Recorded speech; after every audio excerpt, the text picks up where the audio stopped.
This story is titled, "My Boyfriend Cheated on Me with My Friend During His Wedding, and Our Friends Knew About It and Were Making Fun of Me Behind My Back. But I not only ruined his wedding, but also his entire life." When I was in college, I was part of a very close group of friends, and with them, I have stayed in touch for a long time. We are 7 in total, 4 boys and 3 girls. One of the girls, let's call her Ellen, was my roommate at university, and we were literally inseparable. She has been my best friend since then. I recently attended her wedding, which is where everything unraveled. In this group, I have also been dating one of the guys for the last 8 years. Let's call him Nick. To give some context, he was originally the one closest to these people. But after we started dating, I became part of the group too, and so did Ellen with me. Nick and I started dating during our second year in college. I was 20 at the time. Over the last 8 years, we've grown up together.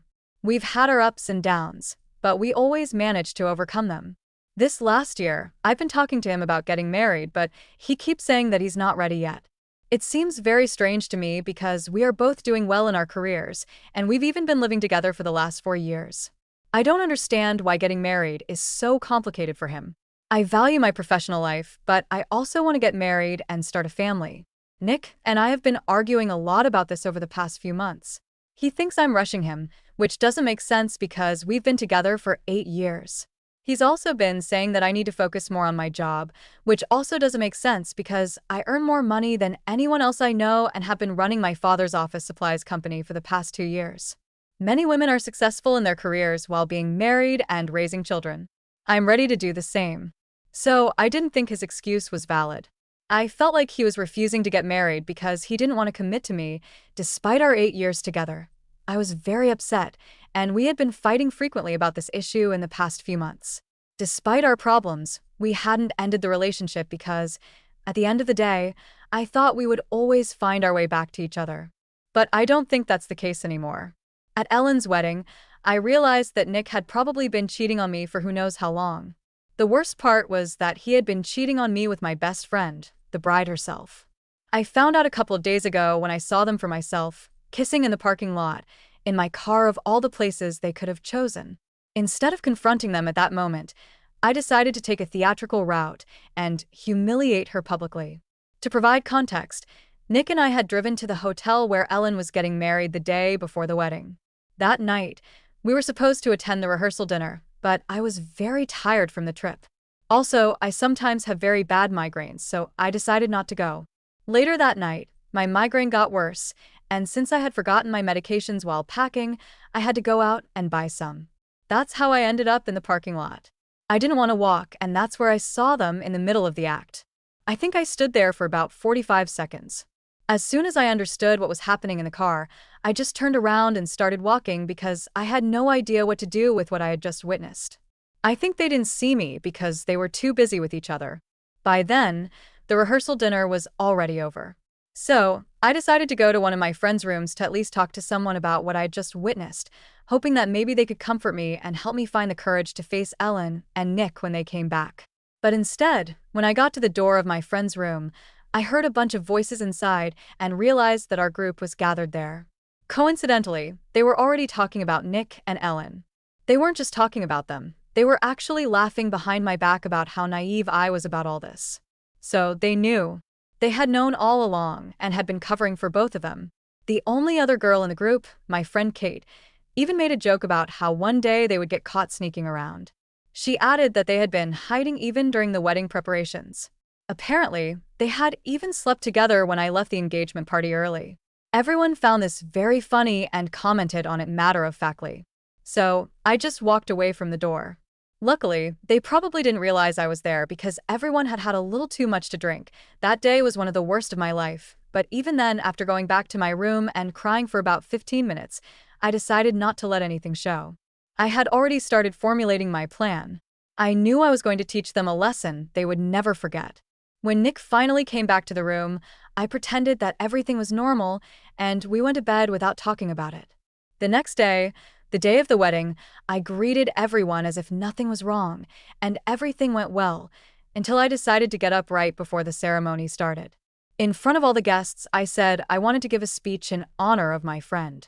It wasn't traditional, So obviously there were some strange looks. But I guess Ellen thought I was going to give an emotional speech about how wonderful she was or something like that. Allowing it was a big mistake on her part because I then talked about what I had seen the night before. I also mentioned what I had overheard in our friend's room, the events of the engagement party, and how they were making fun of me behind my back. At least at that moment, they all had the good sense to look embarrassed, but I didn't care much about them. I was just interested in how Nick and Ellen were going to react to my speech, of course. As soon as they realized what was happening, they tried to stop me. It was much easier for Nick since he was right next to me and tried to get me to sit down and shut up, as if that was going to help anything. Ellen completely lost her temper and started accusing me of being jealous of her, saying that I was lying to try to ruin her wedding on purpose, all because my boyfriend didn't want to propose to me. But I think she went overboard with her actions and got too defensive. Her fiancé ended up believing me and left. When she realized she had been left at the altar, she started running after him, and the whole place turned into chaos. I didn't care about any of it. I just let go of Nick, went to the parking lot where I had already packed my things before the ceremony, and went home. It's been 3 days since then. For the first 2 days, I didn't hear anything from anyone, but yesterday Nick told me that he and Ellen were wrong, but what I did was just psychotic. Apparently, not only did I ruin the wedding, but I also destroyed her life. Now her parents don't want anything to do with her, and her fiancé has already left her. So, she's broken and homeless because, apparently, she was counting on this wedding to get ahead financially, if you know what I mean. Let's make it clearer. From what I understand from what Nick has said, Ellen is a total gold digger, and this wedding was a farce from the beginning. She and her fiancé did not meet through their parents earlier this year, as they told everyone, but they actually met on a dating app. Her fiancé is 6 years older than her and had received an ultimatum from his parents: either get married and settle down, or continue having fun with a new woman every week and be disinherited, leaving the entire inheritance to his brother. For that reason, he was willing to find someone, but he really had no interest in getting married. He had been looking for someone who agreed with the idea of an open marriage, but he hadn't had any luck. That was until he met Ellen on the dating app, and she found a way to make it work for both of them. She wasn't very interested in getting married either, but she had been unemployed for about a year. She had tried several things but just couldn't stay interested in anything for more than 2 or 3 months. The only thing she really wanted was to marry someone rich and not worry anymore. Luckily for her, her fiancé's family was pretty wealthy. I guess you understand where this is going. After a couple of dates, they realized this would be the best way to solve both their problems. For a while, everything was in order. But then I made that speech at the wedding, and of course, since her fiancé's parents had no idea about the personal agreement they had, her fiancé had to call it off. There was no way his parents would approve of him marrying a woman like that, especially after her friend humiliated the entire family in front of so many people. So, even though their arrangement was convenient, it was no longer going to work, and they had to cancel everything. She had been living with her fiancé for the last few months and hadn't been doing anything productive since. She even left the last sales job she had. Now, after the wedding disaster, not even her parents will take her back. She has nowhere to go, and it's not like it's easy for her to find work either. She doesn't have many qualifications, and even if she finds something, it will probably be underpaid. Now, they accuse me of ruining her life for being insensitive. Nick thinks I should have confronted them in person instead of publicly humiliating them and creating so many problems for Ellen. She is in serious trouble now, and for some reason, he expects me to feel bad about all of this. Right now, I don't feel particularly bad about Ellen, and I don't think her life is destroyed either. All she has to do is find a job, keep it, and do something for herself instead of depending on other people. I don't think that's a bad thing. If anything, I probably did her a favor. What makes me feel a little strange is knowing I publicly humiliated both families. I'm sure the speech I gave didn't leave a good impression on either of them. I've met Ellen's parents, and they're very nice people. So that's the only part of what Nick told me that really affected me. I feel a little bad about that part. I feel like I could have avoided this whole public spectacle by privately confronting Nick and putting this all behind me in a healthy way. But now I've created all this drama, and I feel weird about it. Am I the bad one for publicly humiliating my best friend and her family at her wedding because she and my boyfriend have been sleeping together? I really have no idea how long this has been going on. The only information I have is what I heard as I walked around outside the room where my friends are talking about all this. Mostly, they just made jokes and said stupid things about the situation. The only relevant thing they said was about the engagement party. I left early because I had a migraine again. It's not surprising. It usually happens to me if I spend too much time in a very noisy environment. I've seen many doctors about it and take medications, but I need a lot of rest. So, I often have to leave early. Since many of our friends are usually there, I never thought it would be fair to ask Nick to come home with me. So he stayed. Until recently, I never had a reason to suspect how late he was coming back, but now I'm starting to think that all of this has probably been going on for a long time, and I just had no idea. It's okay though. It's over, and they can go on sleeping around as much as they want. Although I don't think Nick is the kind of guy Ellen really wants to spend the rest of her life with to begin with. He's not even as rich as she wants her men to be. If they end up together, he's definitely going to expect her to work because he's not okay with being the sole breadwinner. His words, not mine. Before, I thought that was something admirable, but I don't think Ellen sees it the same way. And I don't think Nick can tolerate it either, because she is much more dramatic than me. Anyway, that's her problem now. Update 1. It's been 2 days since I posted, and I haven't responded to Nick's message about what happened with Ellen. I'm not sorry, and I don't feel like I have to feel bad for anything. I was upset about something, I reacted harshly, and that's it. If it negatively affects other people, it's not my problem, especially when that person is the one who hurt me without caring. Even Ellen's parents have called me to apologize for their daughter, and I apologized for what I did to them. But they told me it's not necessary because their daughter deserved it, so we're fine. I haven't spoken to her fiancé's parents, but I don't think they were mad about what I said. When I mentioned that I haven't responded to Nick, I meant that I didn't address anything he said about the situation. But I did tell him that he needs to pick up all his things soon and get out of here. Obviously, now that we're no longer together, I don't want him staying at my house, and I really can't stand seeing his things around. So I packed everything into some boxes and left them ready. When he comes, he can take those boxes and leave without us wasting any time. Nick is the only person I haven't blocked yet, because I need to know when he plans to pick up his stuff. Once that's resolved, I'm going to block him too. The rest of my friends have already been blocked. And, of course, Ellen was the first one I blocked. Now that a little time has passed since the incident, all the emotions have started to hit me, and I felt very bad about everything. I wasn't betrayed by just one person, I was betrayed by my boyfriend, my best friend, and all these people I thought were like family, because that's how close we were in our group. Fortunately, my biological family has been by my side and supported me a lot. They've been coming over the last few days to take care of me, and more importantly, they've been making sure I'm taking care of myself. I'm really grateful for that because, at least, I have people who genuinely care about me. Update 2. Almost 9 days after the incident, Nick texted me in the morning, saying he would come in the afternoon to pick up his things. I was okay with that, and since he hadn't tried to contact me in the last 9 days, I assumed that when he arrived, he would probably just pick up his things and leave. However, when he arrived and I started handing him the boxes, he told me he wanted to check the house in case I had overlooked something. I was a little hesitant because for him to check, I would have to let him in, and it sounded like a tedious process. But again, I couldn't refuse because I might have forgotten something, and I wanted to get this over with. So I allowed him in because otherwise he would probably say later that I had lost something or whatever. He checked the house, took a few more things I had overlooked, and I thought that would be it. He would just pack those things up and leave. But instead, he started hanging around in the hallway, holding those things, and the situation became really awkward. I had to ask if he was planning to leave or not. Then he told me that he really wanted to talk to me. I hoped that this time he would be more open to talking about the problem since some time had passed. It was quite frustrating because he spoke as if it had been several years since the incident, when in reality, it hadn't even been 2 weeks. Plus, I didn't feel like I had to address any issues with him. He cheated on me with my best friend who was about to get married, and that was it. They were the problem. I had made it very clear to him when I wrote to him that he was only welcome here to pick up his things. Now that he had already done that, there was no need to talk or stay any longer.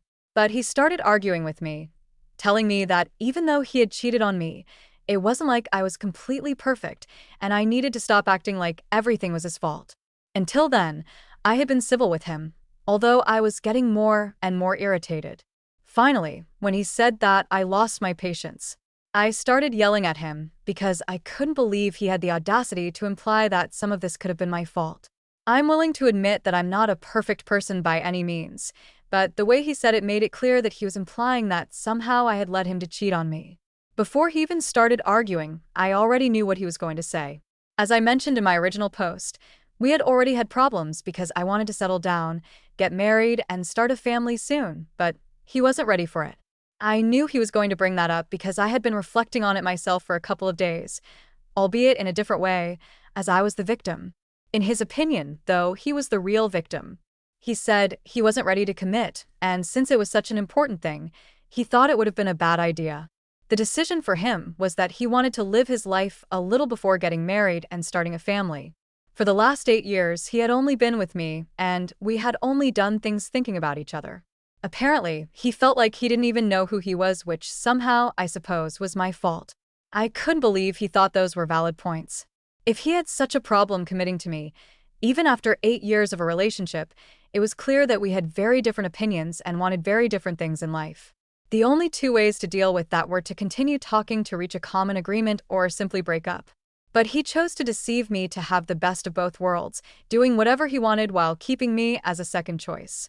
Somehow, I was the bad person for not agreeing with that. His playing the role of the victim and pretending that we were both equally guilty made me so angry that I ended up yelling at him until I was speechless. Yet, he continued arguing, trying to defend himself by saying that he was under a lot of stress because of me and that I didn't understand him the way Ellen did. If Ellen understood him so much, he could have broken up with me and had a relationship with her. I kept asking him to leave, but he wouldn't go. He continued saying that I needed to understand that I wasn't perfect either, and that I had been so toxic. I should have called the police, but unfortunately, I was so upset that it didn't even occur to me. After a while, I was so fed up with the conversation that I went to the door, opened it, and just stood there in silence while he continued trying to justify himself. It took several minutes for him to get the hint, and it was very difficult for me not to say anything while he made up nonsensical arguments. But I just stayed silent, standing at the side of the open door, waiting. He finally left, but even then, he told me I could pretend to be a saint all I wanted, but deep down, we both knew it takes two people to ruin a relationship. I totally agree, it takes two people. It takes him and Ellen. But I didn't say it because it would have just started another argument, and I didn't have the time or energy for that. So he left. I closed the door and finally tried to calm down because talking to him really upset me. Even when we were together, he always had a hard time admitting when he was wrong. Back then, I used to find it kind of charming, but today, it was the worst. I'm really happy that he left when he did because otherwise I think I might have thrown something at him. Anyway, that's over. He's gone, and I'm really relieved. I've already blocked him, and now I'm going to focus more on myself because I think I really need to. I've started going to the gym more often because it helps keep me distracted, and I'm also journaling. It will be a slow process until I finally feel like it's all over. After all, regardless of how it ended, it was an 8-year relationship, so it's definitely going to leave a mark whether I like it or not. All I can do is try not to let that mark bother me too much, I guess. Update 3. It's been 2 years since my last update. I've been thinking about posting here for a while, and I finally decided to log in today. So, here's an update on how things are going. Things at work are amazing, better than ever, and I'm very happy. I've also become something of a fitness fanatic, and it feels really good. I haven't had any contact with those people from university in the last 2 years, and honestly, I don't care how they're doing. My family has been there for me every step of the way, taking care of me and making sure I'm okay, and that's all I need.